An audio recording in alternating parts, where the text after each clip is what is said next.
Hello everyone, good morning, welcome back to my channel. তোমরা সবাই কেমন আছো? আশা করছি তোমরা যে যেখানে আছো ভালো আছো, সুস্থ আছো। আর আমরাও কিন্তু বেশ ভালো আছি তোমাদের ভালোবাসায় ও আশীর্বাদে। তো আবারও চলে এলাম নতুন একটি ব্লগ নিয়ে। আশা করছি ব্লগটি তোমাদের খুব ভালো লাগবে। তো আমার চ্যানেল ডোনাস লাইফস্টাইল ব্লগে তোমাদেরকে আরও একবার ওয়েলকাম জানিয়ে নতুন একটি ব্লগ কিন্তু শুরু করছি। তো আজকে হচ্ছে মঙ্গলবার আর এখন বাজে ওই সকাল 7:30 মতো। তো এখান থেকে কিন্তু আমার ব্লগটা আজকে স্টার্ট করছি। তো ঘুম থেকে অনেকক্ষণ আগেই উঠেছি, উঠে কিন্তু সমস্ত বাসি কাজকর্ম করে নিয়েছি। তারপর এই যে নিজে ফ্রেশ হয়ে গেছি আর ছেলেকেও কিন্তু ফ্রেশ করিয়ে দিয়েছি। তো ছেলে উঠে গেছে, তো সেই জন্য এই যে বিছানাটাকে আগে তুলে নিলাম। তো তারপর কিন্তু সংসারের অন্যান্য টুকিটাকি কাজগুলোকেও এখন শুরু করে দেব, কারণ উঠেছি অনেকক্ষণ আগেই, ওই ভিডিওটা আর অন করতে পারিনি, খুব তাড়াহুড়ো করেই কাজগুলোকে করেছি। তো যাই হোক, এদিকে বিছানাটা তুলে আমি ইন্ডাকশানটা একটু মুছে নিলাম, কারণ একটু চা বানাবো। তো এদিকে 1 কাপ লাল চা আর কি বানিয়ে নিয়েছি। আর এখন না দুধ চাটা আর খাওয়া হচ্ছে না, ওই লাল চাটাই খাচ্ছি। একটু পেটের সমস্যা হয়েছে আমার, তো সেই জন্য কিন্তু দুধ চাটা আর খাওয়া হচ্ছে না। দুধ চাটা এমনিতেও স্বাস্থ্যের পক্ষে ভালো নয়, তো সেই জন্য আমি লাল চাটাই আর কি খাচ্ছি কয়েকদিন থেকে। তো যাই হোক, এদিকে চা খাওয়া দাওয়া করে আমি এই যে কিছুটা মাংস নিয়ে এসেছিলো, আজকে মাংসই রান্না হবে। তো মাংসটাকে আর কি এখন ধুয়ে নেব। তো লেবু দিয়ে প্রথমে একটু ভালো করে চিপে চিপে ধুয়ে নেব। আর তোমাদের বাড়িতে যখন এরকম চিকেন নিয়ে আসবে, তখন কিন্তু তোমরা এই লেবু চিপে চিপে কিন্তু একটু কচলে কচলে ধুয়ে নিতে পারো, তাহলে কিন্তু মাংসের ওই কাঁচা গন্ধটা আর কি চলে যাবে। তোমরা যারা যারা জানো না তারা কিন্তু এই ট্রিপসটা ফলো করতে পারো, তোমাদের দেখবে কাজেই লাগবে। তো যাই হোক, এদিকে মাংসগুলোকে এখন ভালো করে আমি ধুয়ে নেব। তো ধুয়ে কিন্তু তারপর রান্নাটাও ওদিকে ভাতটাকে বসিয়ে দিয়েছি। তো ভাতটা ওদিকে হচ্ছে আর এদিকে মাংসটা কিন্তু ধুতে চলে এসেছি। তো যাই হোক, এদিকে মাংসটা ধোয়া কমপ্লিট করে আমি কিন্তু চলে গেলাম আবার রান্নাঘরে। তো এই যে পেঁয়াজ সম্ভারে দিয়ে আমি কিন্তু মাংসটা এখন বসিয়ে দিয়েছি। তো প্রতিদিনের মতো ওই হালকা পাতলা করেই এটাও রান্না করব। তো আমার খুব বেশি তেল মশলা আমার পছন্দ না, হালকা পাতলা তরকারি হলেই আমার বেশ খেতে ভালোই লাগে। আর এই যে এর আগের দিনের কিছুটা আর কি ছোটো মাছ ছিল, তো সেটা দিয়ে কিন্তু এই যে চচ্চড়ির মতো একটা করে নিয়েছি। তো মাংস আর চচ্চড়িটাকে রান্না করে নিয়েছি। তো এখন কিন্তু আর কি টুকটাক কাজগুলোকেও করে নেব। তো যাই হোক, তোমাদের কিন্তু ভিডিওটি প্রথম থেকে শেষ পর্যন্ত দেখার অনুরোধ রইল। তোমরা কিন্তু স্কিপ না করে পুরো ভিডিওটি দেখতে থাকো।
এদিকে দেখো রান্না বান্না কমপ্লিট করে কিন্তু বেশ কিছুটা জামা কাপড় ছিল সেটা আগেই ভিজিয়েছিলাম, তো এখন কিন্তু সেগুলোকে কেচে দিয়ে ভালো করে মেলে দিলাম। আর এদিকে এই যে রান্নার পরে এই যে ঘরটাকে ভালো করে পরিষ্কার করিনি, সেই কারণে কিন্তু এখন ঘরটাকে ভালো করে পরিষ্কার করে ঝাড় দিয়ে নিলাম।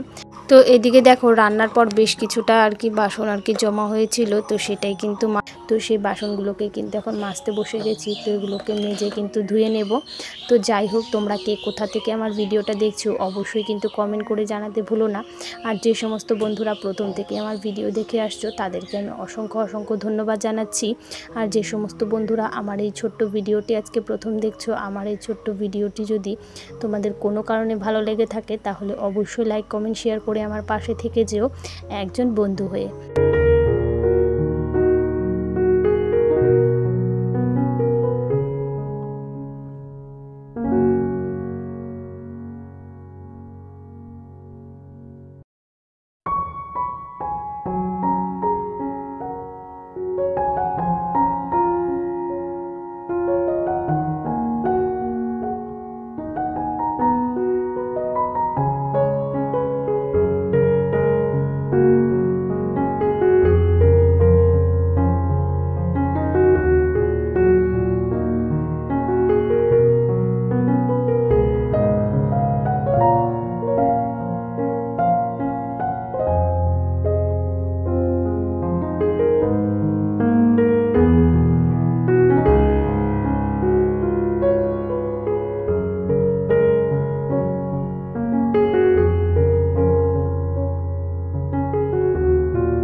এদিকে দেখো বাসনগুলোকে ভালো করে মেজে ভালো করে এখন ধুয়ে নেব, ধুয়ে কিন্তু রেখে দেব। তারপরে যে একবারে স্নান করে নিয়েছিলাম, স্নান করে কিন্তু এই যে ভীষণ খিদে পেয়ে গিয়েছিল, খেতে বসে গেছি।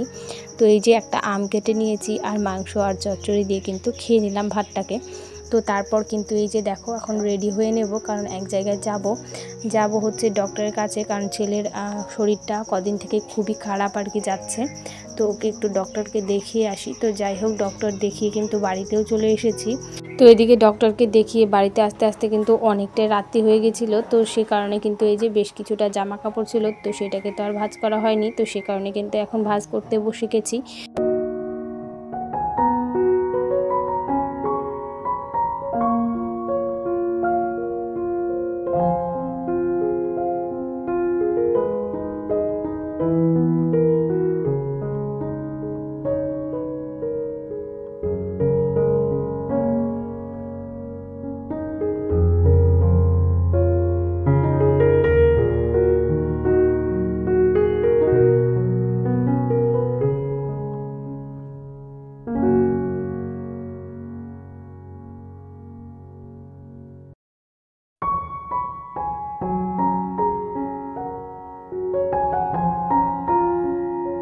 তো আজকের এই জামা কাপড় ভাঁজ করতে করতে কিন্তু আমার আজকের ভিডিওটা আমি এখানেই শেষ করব। তো আজ আসি, কাল আবার দেখা হবে নতুন কোনো ব্লগ নিয়ে, নতুন কোনো ভিডিও নিয়ে।